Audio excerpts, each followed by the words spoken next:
para bang binanatan ni Nicole Paria ang pera doon pero hindi pumapayag rin si Landerson ng Gem na kumapit rin kagad. Grabe na naman yung labas ni Nicole Paria, 55 to 56 kbs para makakawala siya rito sa ating grupo pero hindi pumapayag rin si John Rin na barat. Binawian rin ang mga Victoria Sports. Go for goal attempt rin na lumabas din at solo breakaway natin John Rin na barat ng Standard Insurance. Masasagad na kaya niya hanggang finish line dahil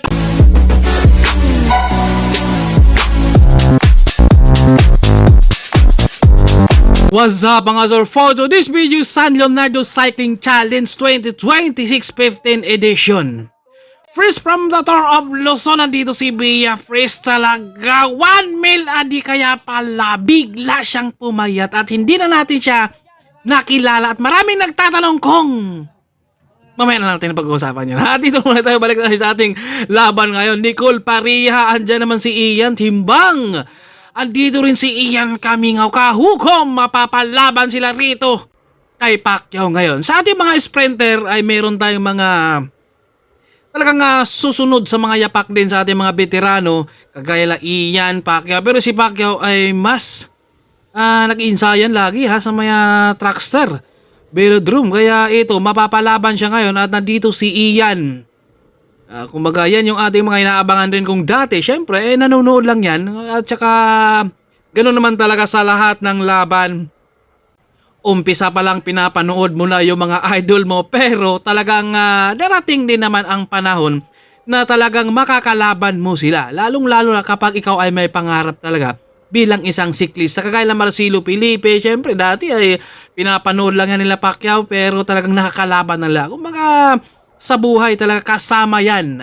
Kumbaga dito sa mundo ay talagang nandyan sa'yo nakalaan kung ano ang sports mo. Kumbaga ibibigay yan Lord, basta't sipag, tiyaga, porsigido sa sarili lang talaga ang kailangan para rin naman sa pangarap mo. At dito sa kanilang 5 laps dito, kaya mapapalaban ngayon si Paul Aquino from Iloilo. Joshua Gadmaitanam Team Go for Gold. Ito yung mga lumaro dito ng tour ay talagang mga ensayado pa yan. At meron din tayong mga wala dito na nandito. Kumbaga 7-Eleven, Excellent Noodles, wala rito ngayon. Kumbaga meron tayong mga team na talagang hindi numayo dito sa mga San Leonardo at humigpit na ng class. Itong si Edson umanga na dito si Paul Aquino. Maaga niyang binanata na pinakalas na ang pera ng harap-harapan. Grabing wagwagan ni Paul Aquino. Time na rito. Walang nakakapit sa kanya. Sabay lingon Joshua Gatmaita ng Team Go for Gold. Ito na, nasa likod at solo na natin. Paul Aquino sumubok na dito tumakas sa peloton pero naisip niya dito kailangan ko muna magpainit ng baga dahil kapag lalamigin ako rito baka hindi ako makarimati rin. Grabing pigaan niya Paul Aquino. Start pa lang pero papayag kaya dito si Joshua Gatmaitan.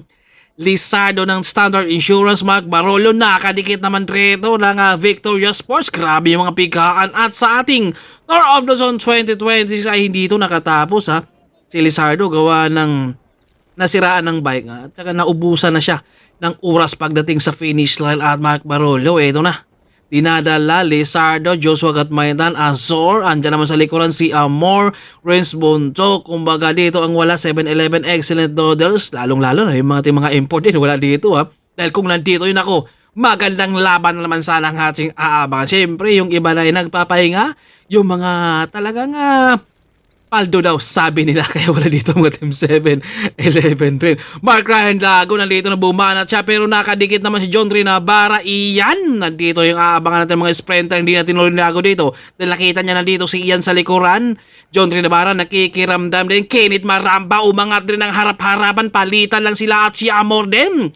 Nandyan sa likuran, Anle Interval ang ating nakikita rito dahil patag ang ating laban. Marcelo pumapanay-panay rin dito at dinaanan lang yung dalawa sa harapan na parang dumaan lang sa busway. Grabe talaga yung ating mga veterano. Sabay lingon kung may kakapit ba sa kanya, walang kumapit rito kay Marcelo Felipe dahil inaabangan na dito rin si Ian. Kumbaga binubulabog lang dito sa mga Victoria ang harapan para mapagod rin ang mga domestic pero hindi na pumayag rito si Luigi Mamburan. Sabi niya baka walang hahabol dito, ako na lang muna dahil kapag itutuloy ito meron na akong ririmatiin ito si Marcelo dahil siyempre mga veterano to. Yan talaga yung Nicole Pariha pumalay at pumiga dito. Landerson nakabantayan, nakadikit kagad sa paglabas ni Nicole Pariha ng victorious post. Grabe yung mga palitan at angatan lang rito. Kita nyo naman yung parang gigibay na rito ni Nicole Pariha yung kanyang bike para makakausad sila dito. 55-56 kps na dito yung piga ni Nicole para agwat sabay buka Landerson rito at bumapalit. Sumisigaw na dyan si Nicole na ituloy na natin to dahil umagwat na tayo. Binibulabog lang rito ni Nicole Pariha yung harapan para mapagod ang mga domestic rito dahil alam na nandyan si Ian na re-remate. Grabe talaga pumiga to si Nicole. Kulang na lang magigiba yung kanyang bike rito at sumisigaw siya rito. Palitan mo ako. Siyempre si Landerson dito gusto siyang pumalit pero hindi ganon katuloy naman dito kay Nicole. Dahil siyempre nag-aabang rin sila na kaya rin talagang rumimate kaya ito si Nicole dito, kumbaga napapaisip siya dito na ako na lang magtrangko, kapit ka lang kayo nagkaka face to face yung dalawa rito sa harapan. Sa laro ay meron talaga nga, syempre kasama yung mga diskarte, kumbaga sila na talaga ang nakakaalam niyan. Kaya dito si Nicole pirsahan talagang nilalayo pero nakatutok naman. Etong si Landerson dito sa likuran, sumisinyas naman ang palit dito pero sabi ni Landerson, wala akong pangpalit. Pero meron akong pangbanat. Ganun talaga ang laban. Matulin kasi dito si Nicole yung kanyang piga kaya ito pinapakalas na ni Nicole Pariha dito si Landerson dahil wala nang pangpalit si Landerson pero sabi naman niya meron akong pangbanat. Ganun talaga ang laban. Kaya tinutukan na muna dito ni Landerson itong si Nicole Pariha dahil talagang inuubos talaga yung lakas kumbaga dahil marami ang sprinter din dito sa Victoria. Hindi talaga sila mag-uubos rito ngayon at pumalit na ng dahan-dahan. Ito sila Landerson dahil papadikit na sa kanila yung peloton. Grabe talaga pumanay ito si Nicole Pariha. Mapaahon, mapapatag yan dahil papadikit na. Paul Aquino ang nakabunga rito. Lumotos, Joshua Gatman, Back, Barolo. At nandito naman sa likuran din itong si Lance Kerimet. Dinadala na dito ni Paul Aquino. Pinapatalon pa dahil mahilig din ito magpawele, lumotos, humarap na rin dito at umagwat sila. At may mga sprint rin dito. Talagang nagpupursige rin sila para kumuha rin ng points dahil meron din niyang prize din yan. Lumotos, nakabunga, Joshua Gatmay Chan, naghahabol, naputol, naghahanap ng kakampi na dito si Lumotos pero si Lance Kerimet nasa kaliwa rin. Barulyo nag-aantay na rin dito dahil nakabunga, lumangat sa kaliwa rin. Etong si Lance sumapat naman ito sa kanan rin si Mark Barulyo at dahan-dahan tumapat, umagwat ng dahan-dahan doon. Si Mark Barulyo paglabas dito sa may highway, Justin naman ang tumakas dito, maagang nagpapakawala dito si Justin rito sa kanyang lakas para aagwat para mapagod rin ang mga domestic din sa mga Victoria dahil nga sa go for gold. Syempre si Lago, Dave Montemayor ang ating aabangan na re-remate sa kanila pero nandito si Ian, si Pacquiao. Ano kaya mga diskarte rito sa mga walang sprinter din? Kailangan talaga mag-breakaway at dinadapaan na ni Rostom Lim. Grabe yung piga, Nicole Pariha. Ito talaga yung mga mortal na magkalaban. Siguro yung kapanahonan ni Rostom Lim kung naabutan natin, malamang baka talagang grabe pumanayan. Siyempre, nagkakaedad na rin pero hindi pa rin nawawala talaga yung lakas ni Lim. Kumbaga yung panay niya. Alam naman talaga niya na wala siyang pangrimate pero ang gusto lang niya dito natakasan talaga John Rinabara. Nakikiramdam mga John Rinabara at harap-harapan niyang pinakalas yung kanyang grupo dahil patag to dito muna daw siya magwawala at maghahagis ng kanyang lakas sa bailingon. Sinubukan niyang takasan na ni Nabara dito ang mga Victoria Sports de Reina para makakawala rin siya. Nakangiti lang. Ibang klase talaga to si Nabara. Kapag ahon to baka nawawala na to pero patag to, papayag kaya ang mga Victoria dito na aagwat ng tuluyan dito si John Rinabara na medyo nahirapan din si Nabara dito dahil patag. Siyempre iba talaga ang mga climber kapag dumiin yan sa patag. Kapag ahon to yung mga ganitong galawan ni Nabara baka hindi na to nakikita dyan nila. Pero dito tayo sa may patag muna tayo dahil naisip ni Nabara dito na ako muna dahil kailangan ko ring lumabas pa, initin ko rin yung baga dahil meron naman akong sprinter na si Pacquiao pero dito rin si Ian. Yan talaga yung mga mortal na magkakalaban simula nung sila ay mga under 23 pa lang at nandito lang nga sa elite kaya mapapalaban talaga yung mga sprinter natin na mga baguhan dahil wala dito si Ronald Uranza, Nicole Pariha.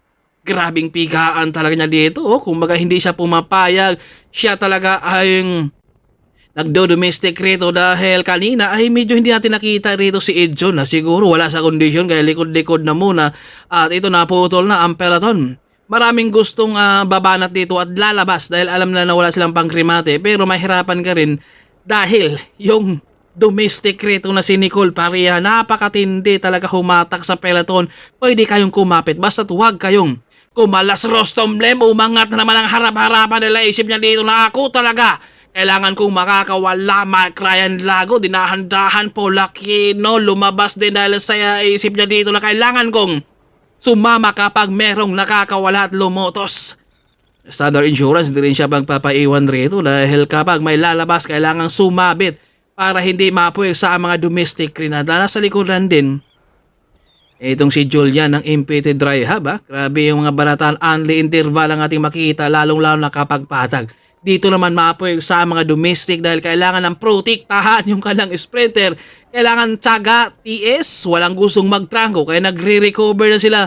Rito sa harapan, Polakino dinahandahan, lumotos, nakikiramdamo. Mga naman ito si lumotos sa kaliwari at nakabantay na makakita si Julian at hindi niya pwedeng pagbigyan rin kung papayag. Kaya ang mga victory dito dahil kapag may standard sa harapan, syempre kailangan merong go for gold at saka Victoria rin na talagang hahabol dyan. Grabing panay pero ito na naman si Nicole Pareha, dinala na naman ang peloton. Grabe talaga, pumiga at humatak ito si Nicole dahil nga sa nakakita natin siya talaga ang magsasacrifice dito para sa kanyang kakampi na si Ian, yung kanyang sprinter. Marcelo Felipe dinadala, Cedric Cabahog nasa likuran rin. Nakabantay, nakatutok, Azor, Rex Agbanlog, pangatlo, nakikiramdam. Marcelo nakabungad, pangatlo dyan, si Rex Agbanlog, Azor, pang-apat, lumilingon. Kung ano ang discarding lang rito dahil naghahanap din ng paraan rin dito si Rex Agbanlog dahil ayaw niya makikipagsabayan sa sprinter kaya dahan-dahan din siya umangat din sa kanan pero si Azor ay nakabantay kaagad. Kumbaga napakahirap din naman makakawala lalo na kapag patag kailangan mong kapag lumabas ka dyan, matulis yung labas mo para walang makakapit. Pero napakahirap din naman mag-break away lalo na kapag wala kang kasama. Joshua Gatmaitan. Landerson nakabantay rin dito sa likuran, suminyas ng palit. Renz Bondok nakikiramdam dahil umaagwat sila dito. Pwirsahan talaga ang mga domestic rito sa pagkahabol. Dahil wala dito ang mga ibang team, ito yung napakahirap no, lalo na kapag kunti lang kayo sa loob ng karera dahil kayo talaga dyan ang maghahabulan. Barolyo nasa harapan, nakabungad. Marcelo, rimatihan ang ating aabangan naman ito. Marcelo nakabungad, umahabol naman. Eto si Azor, Dib kang ayaw tumatapat-tapatan. Marcelo versus Azor tayo at dahan-dahan lang umagwat si Azor din dito sa kanilang sprint rin. Talagang kapag nakakita talaga ng pagkakataon Rumimati ay talagang babanat at babanat ka talaga dahil may points din dito at may price din. Yun talaga ang napakalaga dahil wag mong talagang iwanan din yung premyo rin. Ito yung likuran ng ating peloton. Yung mga nasa likod, syempre, mga pagod na to. Yung mga nasa harap yan, sila talaga yung, alam mo naman natin na sanay na sa karera. Pero, ang mahalaga kapag baguhan tayo ay hindi dapat tayo susuko dahil doon natin makukuha yung mga experience, kung ano yung mga ginagawa ng mga veterano, yung mga pro dahil doon tayo talaga makakuha ng tekniko paano gagalaw, paano diskarte dahil syempre kapag banat kang banat dyan, baka hindi ka makatapos hanggang finish dahil yun talaga ang napakahalaga na makatapos sa loob ng karera kung talagang dahil dapat hindi ka babanat ng maaga, kung humahanap ka lang talaga ng diskarte rin. Ryan Jefferson nakabungad, Cedric Cabahog, Mac Barolo at ito man si Lizardo nakabungad rin dito sa harapan. Kumaga dito, umangat din ito si Barolo dito dahil naisip niya dito kailangan ko talagang magwawala rito para mapuwersa mga domestic sa paghabol. Pero Cedric Cabahog nakabantay, Lizardo tinutukan niya kaagad rin dito. Ayaw rin talaga niyang pagbigyan, sasama siya para syempre yung mga domestic rin ang maghabol pero grabe yung dinadapaan na naman Nicole Pareha rin dito. Angelico Sibila sinubukan niyang kapitan yung labas rin dito ni Nicole Pareha pero napakatuloy. Hindi talaga sana ito magme-maintain si Nicole ng 40 no 50 kaya ito ay napapa kalas din dito talaga si Angelico Sibilayo sa hatak sa tulin rin ni Nicole Pareha at solo breakaway na natin. Nicole Pareha ng Victoria Sports, masasagad na kaya niya hanggang finish line dahil kumalas nga si Angelico sa kanyang banat at ano kayang mga diskarte rin sa mga Standard Insurance at saka mga Team Go for Gold at Dirina rito dahil nga nakatakas na si Nicole Pareha dahil kumalas si Angelico si Pelayo sa tuli ng piga sa maintain dahil napakahirap talaga pigilan naman etong si Nicole Pareha. Kaya ano kaya ang diskarte sa ating peloton? Maghahabol pa kaya at Kenneth Maramba? Hindi na siya pumapayag rito na aagwat ng tuluyan yung kanyang dating kakampi na si Nicole Pareha at nasa likod naman etong si Mark Ryan Lago ni nadapaan kaya naputol na sila rito. Nabara nandyan rin nakatutok nakabantay kung mga dito di pinsahan dahil umagwat na nga sana si Nicole Pareha pero syempre hindi papayag rito dahil marami na ang mga tumulong rin kung baka kailangan talaga habulin dahil syempre si Nicole Pareha rito lang inuubos niya yung kanyang lakas dahil kapag hindi siya habulin rin meron kasing pangtuloy kaya hindi talaga pwedeng pagbigay. Ito napakahirap rin kahit decoy lang yan dahil ang re-remate talaga dito si Ian pero kapag hindi mo habulin meron kasing pangtuloy kaya mahirapan ka rin naman talaga. Umangat na naman si Mark Barolo at sinalubong naman kaagad sa kaliwa ni Mark Ryan Lago ng Team Go for Gold na Asia dito. Sige ituloy mo pero alam na ni Mark Barolo na kapag ituloy ko hindi kita kakayanin sa rematihan kaya hindi talaga tinuloy rin ni Mark Barolo at umagwat sa harapan natin si Lago ng dahan-dahan. Bumalik naman ito si Barolo rito sa likod dahil naisip niya dito na kapag sasama ako kay Mark Ryan Lago, lugi ako sa remate, hindi ko kayanin kaya babalik na muna ako sa grupo. Siyempre si Lago hindi rin niya pwedeng ubusin rin dahil mahirap kasi suluhin at si Trent rin umangat din ang harap-harapan dahil gusto rin talaga niyang makakawala pero si Rustom Lim nasa likuran. John Trinabara di nadapan, binabantayan dito si Lim dahil alam niya tatakas talaga si Lim.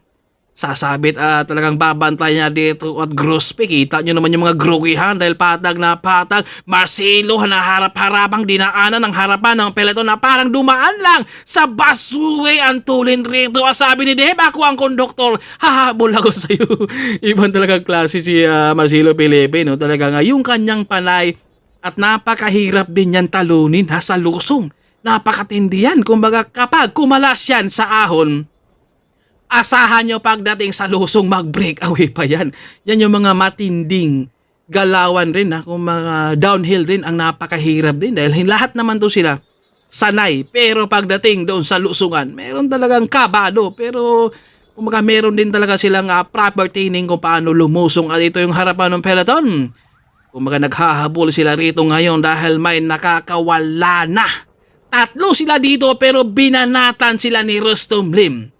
At ito yung ating second group kasama si Mark Barolo at John Trinabara ng Standard Insurance. Dito sa ating second group, kung hindi to didikit sa ating first group, baka maghahabol dito yung ating peloton dahil nga pinakalas sila ni Rustom Lim. Dahil si Rustom Lim ayaw sumama dito dahil baka daw hindi niya kakayanin sa rematihan yung dalawa. Kaya pinakalas niya, binanatan paglabas ng highway. Kaya ito nagpupursige rin itong dalawa na talagang abutin itong ating solo breakaway na natin si Rustom Lim ng Impeti Dry Hub. Napakatindi talaga pumanay. Wala talaga sa edad kundi nasa lakas talaga at nasa ensayo syempre yan. Dahil kahit naman hindi naman tayo pwedeng pabatalang pero ganun pa rin yung sipa ni Rustom Lim. Iba talaga kapag pumanay. 55, 54 kps yung maintain niya dito para makakausad dahil alam naman talaga natin kung gaano kalakas ito si Rustom Lim nung kapanahunan niya. Kumbaga ito yung mga iniidolo noon nila pero nakakalabanan lang ngayon.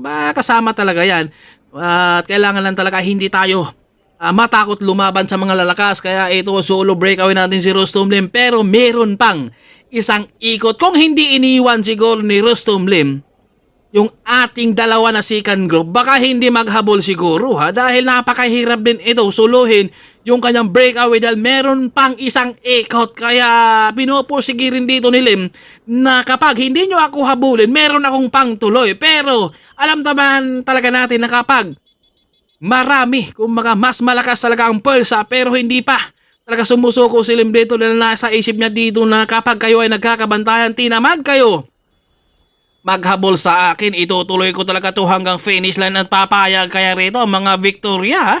Pero talagang pinakalas ni Lim yung dalawa dahil paglabas nila sa may highway, binanata ni Lim.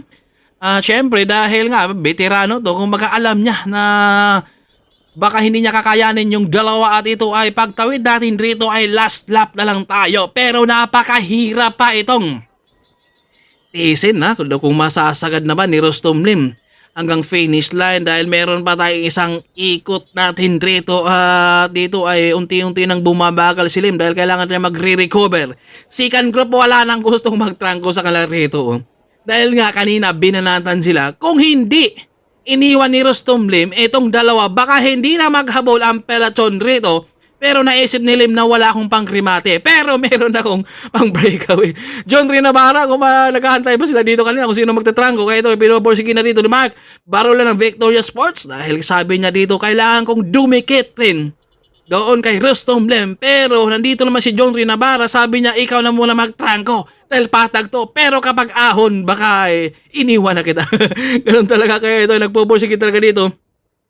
Si Mark na talagang habulin sana niya etong si Rustom Lim pero nag-aantay rin siya na papalit rito si John Rinabara kaya ito sabi ni Nabara sige dalhin na muna dahil rematihin kita dyan mamaya kapag didikit tayo rito kaya siyempre ganun talaga dati pinapanood lang ni Mark Barulio pero ngayon nakakalaban niya kaya ito bumabagal na sila rito at paglingon naman nila rito papadikit na yung ating grupo, ganun talaga, diskarte ang kailangan mo kaya ito ay nasa likod na yung peloton. Kung hindi iniwan naman ni Rustom Lim, baka hindi na maghabol ang peloton rito.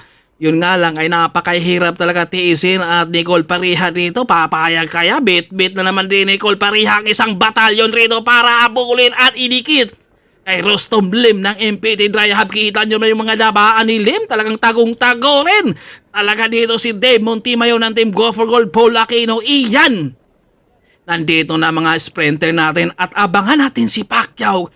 Dahil ito yung mga mortal na magkakalaban talaga. Grabe talaga pumanay si Nicole Pareha. Kita nyo naman yan. Sinacrifice siguro kapag idikit niya. Baka tapos na rin yung kanyang mission at nandito naman si Pacquiao. Steven Tablason, Standard Insurance. Lance Kiremeta, dahan-dahan na rin bumubukas si X-Grosby dyan. Dipinsahan na talaga ang kailangan rito dahil kailangan talagang dikitan nila si Rustom Lim. Grabe talaga maghabol. Itong si Nicole Pareha, tiniis niya. May go for gold na naman bumanat pero hindi papayag talaga si Nicole Pareha rito na may tatakas pa rito sa kanyang paningin dahil nga si Rustom Lim talagang sinubukan talang pwersahan. Kita nyo naman yan, no? Talagang dinikit at unti-unti nang bumagal talaga si Rustom Lim din. Grabe yung piga talaga. Tini-sacrifice talaga para sa kakampi na sprinter. Andiyan naman sa likuran din si Erickson at kita natin sa likuran na talagang nagpahinga na dyan si Nicole Pareha dahil sabi niya dito, tapos na yung aking mission dahil hinabol ko lang rito si Rustom Lim. At syempre si Rustom Lim rito dahil pagod na to sa kanyang breakaway kaya hindi na yan makakarimate kaya napapailing na lang si Lim rito na sabi niya hindi talaga ako pinagbigyan pero marami pang laban. Ayun na sa gidli nagpahinga na si Nicole Pareha dahil yun talaga yung kalang gameplay rin dahil para dito kay Ian kahukom o kamingaw. Ito magandang rematihan ng ating aabangan dito dahil kanya-kanyang posisyon na ito. Kumbaga sprinter, domestic rito ang magtatrabaho para sa kalang sprinter naman. Bumungad na ito si Grospe, tapatan na yung mga sprinter dito sa likuran at syempre domestic dyan ang magtatrabaho sa harapan pero biglang bumanat rin si Patrick rito at sumunod naman ito si Mark Barulio kay mapwersa na naman si Lance dito nahahabol ngayon dahil umagwat na naman itong dalawa dahil wala silang tao rito. Kailangang hatakin na naman dito sa mga Standard Insurance dahil umagwat nga Victoria at saka Go for Gold kay mapipilitan na naman rito sa likuran na talagang hahabol dito dahil nagpapalitan na yung dalawa dahil syempre ito handa na itong pakawalan sana pero hindi papayag ang mga standard dito at saka dire na naaagwat ng tuluyan kaya nasa likuran na naman natin si Dave. Ang ayaw, talagang hinatak niya rito, tiniis, kita nyo naman yan, no? Nakita natin na groggy na si Dave rito, pero kailangan niyang tiisin para hindi lang talaga makakawala ito si Mark Barulio at saka si Patrick pagtalunan ng Team Go for Gold, kaya tiniis talaga niya dito ay yung kanyang hatak at sabay buka. Sabi niya, tapos na yung aking mission. Kayo naman bahala dyan sa harapan. Grospe nakabunga dahil ito na naman yung kanyang papalit kay magandang abangan yung ating rematch yan kung sino ang mananalo natin dito dahil kanya-kanyang posisyon. domestic. Syempre ang hahatag rito sa mga sprinter, abangan natin si Ian at saka si Pacquiao ngayon, pero si Patrick gusto niyang tatakas, pero si Marcelo nakabantay rito, wala na silang hayang makakawala kay Rimatihan. Ang ating aabangan ngayon dahil maraming sumubok pero hindi nakakawala talaga si Patrick. Ito Rimatihan tayo rito, si Ian nangunguna dito at Russell nandyan rin sa likuran rin, Mark Ryan Lago at naiwan dito si Pacquiao dahil maaga siyang bumanat rito at nakawala na si Ian. Russell, Mark Ryan Lago, pang-atlo, pang-apat doon si Pacquiao dahil maagang bumanat rin. Ganun talaga yung laban, kumbaga diskarte. Syempre kapag para sa'yo ay para sa'yo talaga. Ibang klase talaga si Ian Romimati, napakalakas talaga.